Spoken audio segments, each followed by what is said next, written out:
I work as a promotional planner for a family planning products company. In order to come up with more interesting copy, I quietly read an erotic novel while using the restroom. In order to take revenge on her half-sister, the female lead of this novel hooks up with all the men around her half-sister. It depicts various sexual positions and scenes. This book is simply the muse of my inspiration. Ding! Wisnovel reminds you to click the subscribe button in the bottom right corner to read the complete novel. I was still immersed in the novel, but had to get back to work. But the moment I stood up, I suddenly felt extremely dizzy. After struggling to regain my balance, I realized that the surroundings had changed. I was standing behind a door, and I could hear the sound of heavy breathing from inside. Am I sexy, or is your wife more sexy? The woman's voice was seductive, and just listening to it made me feel weak in the knees. Of course it's you. She can't compare to your skills. The man's voice was hoarse, as if he was exerting himself. Wait a minute. I feel like I've heard this dialogue somewhere before. I assented from my inspirational muse book. I looked down at myself and saw that I was wearing luxurious clothing, with a large diamond ring on my hand. Oh my God, have I been transmigrated into the body of the wealthy and malicious sister of the female lead? I held my head, feeling dizzy, and tried to go back. But a white light suddenly flashed before my eyes, blocking my way. Hello, you have been selected to enter the book traveling system.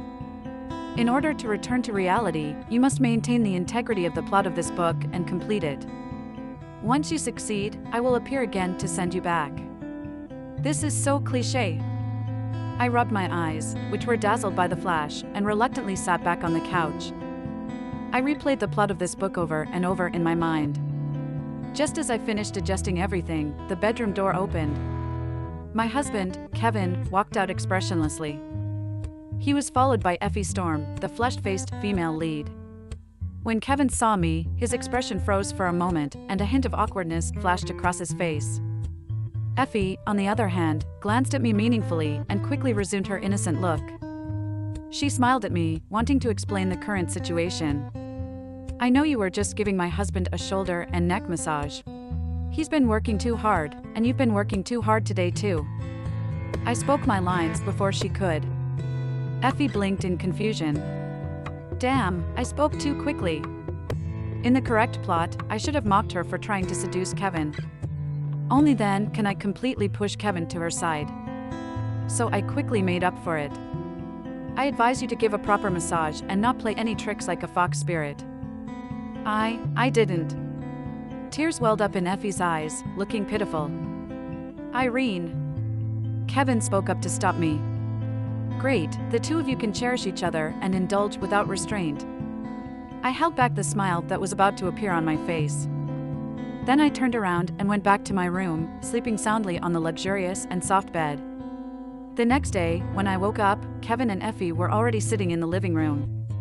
According to today's plot, after I left, they would immediately engage in some back and forth on the big bed.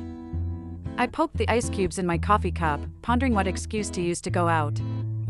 Honey, I want to go to the neighboring city today.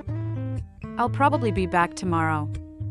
I calmly informed Kevin as I picked up my bag. Effie blushed and glanced at Kevin. After hearing my words, Effie glanced at Kevin shyly. And from the corner of my eye, I caught a glimpse of Kevin's Adam's apple twitching slightly. I looked at the two of them with satisfaction. Go ahead. Let go of your desires. Until you guys complete the progress of the 5 chapters novel plot. I breathed a sigh of relief and picked up my bag, wanting to quickly make room for them. But when I opened the door, I bumped into someone. He was wearing a black coat, with neatly trimmed hair and sharp facial features. Who is this? He doesn't have any scenes today in the plot, right? Are you going out? He was the first to speak as he looked at me. Ah, yes. Did I remember the plot incorrectly? Honey. Effie walked over from behind when she heard the noise. Honey? Is he Alex Medlin, the occasional husband of the female lead Effie? This person doesn't have much presence in the book. It's just mentioned that he is busy with work and often travels. So he and the female lead decided to live separately for convenience. Maybe the author didn't find his character identity interesting, so there weren't any exciting plot twists between him and the female lead. So why is he here today? He said to Effie, "I'm here to take you back." I understood, he came to ruin my plan. No, to ruin Effie and Kevin's plan. What? Why go back? Effie is staying with me. My dad asked me to spend more time with her. Perfect timing, I'll cook for you guys today. I took Alex Medlin's arm and gritted my teeth as I led him into the house. Effie and Kevin looked at me with suspicion. I knew I was behaving strangely, but I could only choose to ignore it. After finishing the meal, Effie frowned and said she wanted to take a bath. A few minutes later, Kevin also stood up and said he wanted to take a bath too. Look, here's a chance to fulfill the plot. I looked at his departing figure and felt relieved. I'll go too. Alex Medlin stood up. No! You're not allowed to go. I was so excited that I dropped my spoon into the soup. Why? Because we only have 2 bathrooms at home. This is a villa with 5 floors. Fine. I gritted my teeth and pulled Alex to my dressing room, pointing to the bathroom inside. This time, he didn't ask any questions and took off his watch and went in. Feeling accomplished, I spun around in place. But I was too happy and lost my balance, falling to the ground with a scream. The bathroom door was quickly pulled open, and Alex came out wearing a bathrobe with wet hair. What happened? He walked over, crouched down, and asked me. Too happy and fell. I lowered my head, grimacing, unable to move my left foot that I twisted. Alex held my arm and helped me up, guiding me to sit on the sofa by the wardrobe. He furrowed his brow, turned around, and went back to the bathroom. In my heart, I cursed him for not being a gentleman at all. Well, as long as he doesn't ruin my plan. Unexpectedly, as I was cursing, he came back again. He held a damp white towel in his hand. He sat next to me, lowered his gaze, and placed my feet on his lap. Then he folded the towel and applied it to my feet. The towel was cold, and I couldn't help but kick my foot. He grabbed it. "Don't move." His voice was low and pleasant, and the warmth from his palm spread from my ankle. The tingling sensation on my foot spread to my face, making it blush. I blushed and looked at him as he gently wiped my feet with the towel. Neither Alex nor I spoke, and the air was filled only with our breaths. This was getting a bit awkward. The coolness of the towel gradually dissipated, and Alex took it off and looked up at me. He appeared calm, but there were other emotions in his eyes. My breath hitched, and suddenly I remembered that I was in an erotic novel. Just as my heart was pounding, Alex tilted his head slightly. I awkwardly smiled and took the towel from his hand. "I'll do it myself." But he chuckled lightly, stood up leisurely, and looked down at me.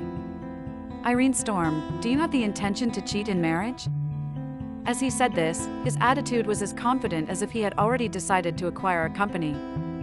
I, who had just sprained my foot, was startled and choked on my own saliva. Startled, I stood up and grabbed his head with both hands, seriously and solemnly. "Follow me and listen carefully. Cheating in a marriage is immoral and will be condemned by everyone." Alex looked at me like I was a fool, but there was a hint of perverse indulgence in his eyes. I dared not stay any longer. Remember these 12 words firmly, for they are the guiding light of your life. I shook off these words in a panic and jumped out quickly with a red face. As a qualified guardian of the plot in an erotic novel, I stayed guard at the staircase all night, even though I was injured. It wasn't until the sky was about to brighten that I went back to catch up on half an hour of sleep. A table full of exquisite breakfast was laid out in front of me, but I couldn't eat a bite. My mind was filled with thoughts of how to speed up the progress of pairing the female lead with the remaining male lead so that I could go back to my own world earlier. Alex took a few sips of coffee and reached for the air conditioner remote control in front of us. In that instant, when he pressed the switch, I suddenly realized something. For the sake of flirting, Kevin had already changed the air conditioner remote control to a remote control for a toy inside Effie's body. I glanced discreetly in Effie's direction. Sure enough, there was something off about her expression. Her face was slightly flushed, and her fingers gripping the tablecloth were turning red. Without feeling any change in temperature, Alex pressed the minus button again. Still no coolness. He pressed the plus button again. Plus, minus, plus. Effie across from us bit her lip, and tears welled up in her eyes. Kevin observed the two of them with a pleased expression. Making Effie feel uneasy in front of her husband undoubtedly gave him a sense of accomplishment. Alex, still unwilling to give up, continued pressing the air conditioner remote control, furrowing his brows, and asked me, "Is your air conditioner broken? Bro, please stop worrying about the air conditioner. You have become part of someone else's game." Let's just say I sympathize with him being cheated on. I pulled Alex and walked towards the study. I bought a stock recently without researching it thoroughly. Can you help me take a look? I pushed him into the study and heard faint gasps coming from the dining table. It's really unbearable to watch. After closing the door, Alex rolled up his sleeves and sat down at the desk, seriously helping me analyze the stock market. Staring at his handsome and exquisite profile, I couldn't help but think it's a pity he didn't become one of the male leads. I received a few notification sounds from my phone and opened them. They were sent by Alex. He closed the laptop and looked up. "I didn't expect you to buy such lousy stocks. You should withdraw the money as soon as possible and buy the ones I sent you. Can you guarantee that I'll make a profit?" "I guarantee it." He nodded, then smirked playfully and said with a meaningful tone, "So, how about it? Since I'm so good at making money, would you consider marrying me? Thanks for the invitation, but I'll pass." Once again, I escaped in defeat. Being flirted with by a noble and handsome CEO, I couldn't resist. I almost fell under his charm. After Kevin and Effie finished their lovey-dovey time, Kevin went on a business trip abroad. This means that a new male lead is about to make an appearance. The next plot should be Effie deliberately seducing my cousin, university professor Neil Wooger. I have to assist her. Using the excuse of needing his help to identify antiques I won in an auction, I directly invited Neil to my house. Effie's eyes gleamed with a sense of determination as soon as she saw him. For 3 consecutive days, I watched her fake stumble 33 times without successfully falling into Neil's arms. I couldn't help but facepalm. As the female lead in this kind of erotic novel, why didn't you have any seduction skills before starting your business? I decided to help her once again. I cleaned the cucumbers, eggplants, sausages, peppers, and lettuce and placed them neatly on the dining table. Then I patiently waited for Effie to use them to impress Neil. As I waited, I fell asleep and was awakened by a pleasant aroma. I looked at the dishes of kung pao chicken, fish-flavored shredded pork, stir-fried peppers with meat, and sliced cured sausages on the table, and I fell into deep contemplation. Alex walked in with a cucumber and egg drop soup. When I came back from get off work, I happened to see some ingredients on the table. "I guess you want to eat them, so I cooked them for you." Was it because I wanted to eat? No, it was for your wife to eat. I forced a smile. "Alex, don't you have a house?" "I do. I have 6 buildings in the city center. In the suburbs, there's a mountain and an estate. In the south, there are 2 villas, and in the north, by the river, there are 6 apartments." He looked at me seriously, with a sincere gaze. Seeing him like this, even the anger within me subsided. I took a deep breath. "Could you please go back to your own home tomorrow? My matters here are really important." As I confronted Alex, suddenly the whole room plunged into darkness. Effie's terrified scream came from upstairs. The vague figure in front of me seemed to be moving upstairs. I hurriedly reached out and grabbed his wrist. "Don't leave me alone, I'm scared." What a joke! This critical moment should be reserved for Effie and Neil to be alone. Alex turned his wrist and held my hand. "I won't leave you alone." We fumbled our way to the living room and sat down. I was afraid that Alex would hear the commotion upstairs later, so I handed him a Bluetooth earphone. In the darkness, we both listened to an audiobook. At first, the story in the earphone was quite normal, but gradually it turned into erotic plot. He touched her leg and moved upward. Her face turned red, and she started whimpering. What kind of rubbish is this? I quickly switched to a classic comedy sketch. It was then that I realized my left hand was still holding onto Alex's hand. My palm started to feel warm and I wanted to let go, but I couldn't break free. Suddenly, Alex let go of my hand, stood up, and leaned over, pressing me against the sofa. In the dim light of the phone, I looked into his pitch-black eyes. Irene, I'll only say this once, so listen carefully. Maybe you think I'm a frivolous person. But the truth is, I only entered into a marriage of convenience with your sister. I don't want you to stay away from me because of this. I know you're not happy here. Maybe you should consider a different husband. How about me? Before I could recover from his direct confession, at this moment, a clear and ambiguous moan came from upstairs. I quickly jumped up and covered his ears. My eyes met his soulful eyes. What I was thinking was that I had covered his ears. He shouldn't have heard the moaning upstairs, right? Effie, this is as far as I can help you. Looking at Alex, he blinked his eyes and sat down again, looking puzzled. I quickly handed him the headphones. I heard what you said. I'll consider it. Let's listen to the crosstalk first. Upon hearing this, he looked disappointed and lowered his head. Sitting with his legs crossed on the sofa, he tapped his index finger on his legs. I frowned and looked at him for a while, feeling that this action was familiar. But I couldn't remember where I had seen it before. After Effie and Neil successfully hooked up, she was happy for several days. During these days, I tried my best to create opportunities for them. Unexpectedly, this actually eased the tension between Effie and me. When I was standing guard at her door, I heard her saying sweetly in Neil's arms, "It seems that Irene is not as annoying as before. Maybe those things she did to bully me were just childish behavior when she was young." As expected of a female lead, she has a way of forgiving bad guys. But if you stop seeking revenge on me, how will the plot progress? No one can stop me from completing my mission. I have decided to restore my villainous image.